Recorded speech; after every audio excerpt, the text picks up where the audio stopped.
Hello, I'm Sarah McKenna, and I'm delighted to be here today with Darrel Scott to have a quick chat with him regarding an upcoming webinar series that he is speaking at. The title of the three webinar series is Sustainability in a World Growing in Uncertainty, Risks and Opportunities, Optimizing Performance, Unlocking and Allocating Resources Ahead of Less Resilient Competitors. Now, I think this title gives a really good précis of what's going to be discussed during the three sessions. And we're featuring highly qualified and top-notch speakers with a range of expertise and experience. And this series is the why, what, and how to regarding sustainability. The series will be hosted by Paddy Duffy, and I recommend you take a look at his introductory video, which you can find on the landing page for the webinar series before you move on to hear from our speakers. And that's all available on the ESG Exchange, all one word, .org. So, my purpose for today is to give you a quick taster of the sessions, and I'm doing this by having a chat with the speakers for the first session, the why. Understanding why uncertainty matters is the first step to building organisational resilience and ensuring sustainable performance. So, Darrel, you have agreed to be a speaker for the why aspect of the series. Can you tell me a little bit about yourself, who you are, what you do, please? Thanks, Sarah, and hi, everybody. So my name is Darrel Scott. I, at the moment, split my time between a couple of things that I'm doing right now. I'm a non-executive director for a bank and separately for an insurance company, both in Southern Africa. I'm also a consultant for the World Bank on emerging market bank, insurance, and capital market regulatory processes, and particularly focusing in on that space on financial and sustainability reporting initiatives. And then I work with development agencies, again, particularly in emerging markets, helping them develop roadmaps to adopting sustainability reporting, and particularly to try and adopt international frameworks to try and put them on the map as far as the international investment markets are concerned. I can sort of hear my dad in my ear at the moment saying, so not really, not a real job then. But I think the big thing is all of these roles for me bring me into contact in particular with corporate strategies, regulatory and country-specific strategies about maintaining resilience in a changing world. I think that's the golden thread that brings them together. And it helps me think on an ongoing basis about sustainability type initiatives, particularly in the emerging markets. Oh, that's great. Thank you. And I can really see why you were chosen to speak because, I mean, aside from the fact your dad doesn't believe you've got a proper job, we'll just ignore him because he's wrong. But, the passion is really, really evident there. But so more important to me than the reason why you were invited is why you wanted to speak. What was it specifically that made you want to be involved with this series of webinars?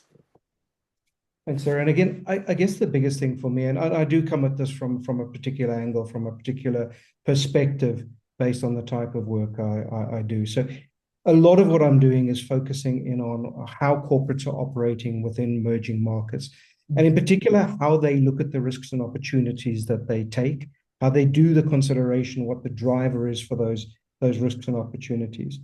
And then there's the separate issue, how transparent they are in communicating what they do to the world so that the world can have an understanding, the investment markets, the investors who want to be interested in this and want to be a part of it, so they can really understand what it is you are looking at, what the risks are, how you assess them and how you deal with them, and also the opportunities. And I think the focus I've got on emerging markets has always been an interesting one for me. Emerging markets around the world have not really been a driver of the changes that we talk about, whether it's climate risk or political risk or global change. That hasn't been driven by the emerging markets. Mm. But none of that has insulated emerging markets from the impacts of the changes in the world around us. And it's my view anyway that emerging markets and corporates operating in emerging markets undersell what they are doing, what they're capable of doing, how they think about the risks and how they deal with those risks. And until these corporates are out there telling their story, giving their message, talking about the way they manage the risks and look for opportunities, they're not really going to attract the funding, the foreign investment that they deserve for what they're doing. So I kind of think of myself as a little bit of a salesman for the corporates, saying this is your opportunity to be out there and show that the emerging markets can make a difference in this space as well. Oh, that's absolutely fantastic. And I couldn't agree more with regard to the transparency and pushing that message out there. And I think it's really interesting the fact that you think they undersell. And I find that really, really fascinating. And that is something I'd really love to spend a lot more time on, but that's not what we're here for today. So, what I want to do next is actually take a look and ask you if you think that the conflict between the political and the scientific is going to be reduced or perhaps worsened in the coming years or two, or is it going to get better and why? And Sarah, I sometimes feel like, and again, perhaps coming from the perspective I'm coming from, which is of somebody who's focused on business first and building out from there, I almost see that as noise in the system. Mhm. The reality is the world around us is changing. It's changing in ways that create more storm damage. It's changing in ways that create it more difficult, make it more difficult for companies to be resilient in the world we operate in. It's changing through political and people dissatisfaction. Those are real. And whether the politicians and the scientists want to fight about what's causing it, what's happening and why it's happening, that's not relevant to me. The relevance to me is if I want my business to survive for the next 5, 10, 15 years, I need to be thinking about how I adapt to that changing world.